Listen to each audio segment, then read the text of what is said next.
2026年丙丁火人，一切保守為宜。大家好，我係小心，呢個 channel 係關於美股同埋玄學嘅。如果你有興趣咧，可以訂閱嘅。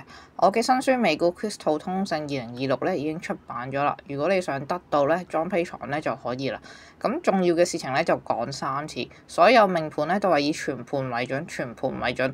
如果你唔知道自己係咪火人咧，可以 download 一個八字 Apps， 見到日元下邊嗰個字，如果係丙或者係丁嘅話咧，咁就係火人啦。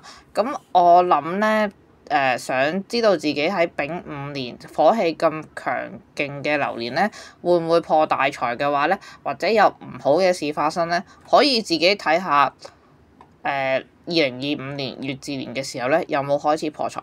如果有嘅話咧，即係你係忌火嘅，咁丙午年咧就會更加難過。咁如果你係忌比劫丙午會點咧？咁你會覺得諸事不順啦，無論自己點樣努力啦，事情咧都係得唔到預期嘅效果啊。咁又會突然之間咧有突發事情咧要你破財。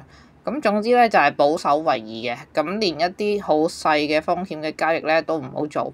咁以下嘅流月咧要小心為宜啦，咁就係包括5月下半月啦、6月下半月嘅。咁火人咧就避免咗一啲同風險有關嘅交易啦，最好就。